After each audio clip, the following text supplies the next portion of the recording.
I sold $75,000 from just 4 pieces of content. I posted all 4 pieces of content to my social media, and I repurposed one of them as an email to my email list. First, I'll show you the posts, then we'll break down why they worked so well. Then we'll break down how you can apply this to your business. First, here are the posts. Here's number 1, here's number 2, and here's number 3, and here's number 4. Now let's be real. Those were not magical posts, so here's why it worked. Number 1, I had a killer offer. Launches are notoriously stressful and a ton of work. By taking all of the launch copy and social media and preparation off their plate, I was saving them a lot of time, effort, and energy, plus increasing their likelihood of success from their launch. 2, I use my posting for profit sales cycle to turn my content into a buyer's journey. Although my posting for profit sales cycle has a little nuance to it, it's based on a tried and true marketing model called AIDA. This is the buying cycle people go on anytime they make any kind of buying decision. So what I do is I actually cycle between these. I create content to attract attention. I create content specifically to drive interest. Then I create content that speaks to what's unique and different and stimulates desire. And finally, I call people to action, which is what those 4 posts were. Think about the last time you bought something, and let's go through this together. One of the last buying decisions I made was for the excursions for my Alaskan cruise. I'd seen a lot of whale watching excursions, but none had caught my attention until I saw a YouTube video where a couple was talking about a charter company that they had a great experience with. So that's what caught my attention. I went to their website, saw what they had to offer, what they're about, and the price. At this point, I was interested, but I still did not buy. My desire came into play when I was having a conversation with my daughter, and she expressed her hope to see orcas in the wild.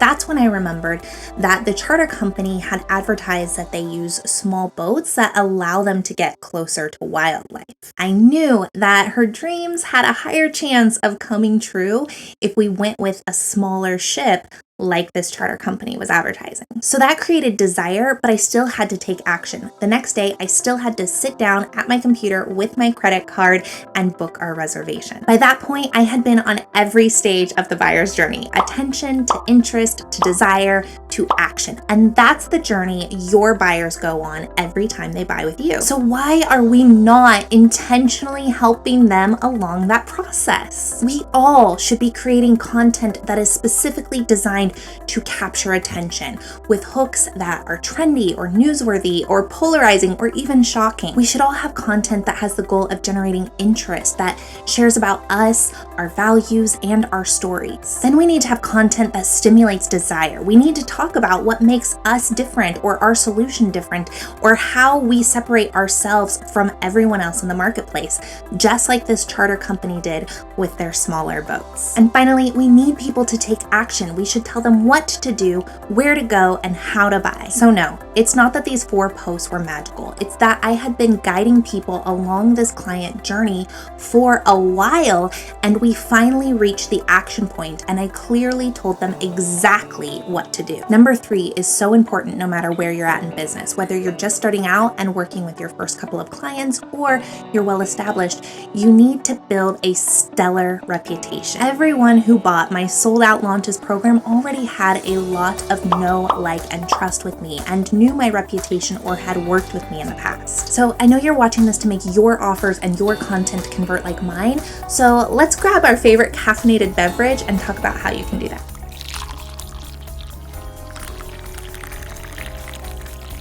First things first, you've got to know your audience. I know you've heard this before, but how well do you really know them? You might know that they like DIY crafts, but do you know their favorite glue brand? What about their preferred craft store or their secret love of glitter? When it comes to writing killer, high converting copy, the devil is in the details. Next up, you gotta stop winging it and get strategic about your content. Now, I'm not a fan of a content calendar, but I do want you intentionally moving people down that buyer's journey. I also want you staying super consistent. It's not about having a huge audience. I don't have a huge audience. It's about creating a really engaged community that consistently keeps coming back for more. To do that, you've got to keep showing up and you've got to stay top of mind. On my main platform, I post many times a day. I post about my niche and my life and my likes and my dislikes and my values. and people feel like they know me. And as much as you need to get to know your audience, they need to feel like they know you too. Now, we gotta talk about persistence. Rome wasn't built in a day, and you won't sell $75,000 with 4 pieces of content when you're first starting out. But here's your unfair advantage.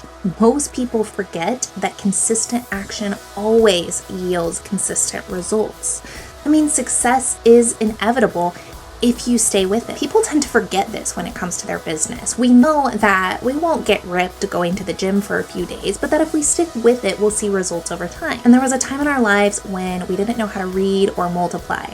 And those things may have even been very challenging for us at first. I think as adults, we often forget that learning new things and doing new things and becoming good at things is hard, and that's normal. I can't tell you how many people have said, oh, that's hard, I'm not getting it, maybe it's not for me. But I didn't have that option when multiplication was hard for me. I had to keep practicing. I had to keep at it to pass 3rd grade. And I did. And eventually my multiplication facts became automatic. So consistent action always yields consistent results if you keep at it. But if you want a leg up in the process, watch my video on how I created a Hormozy style $25,000 offer.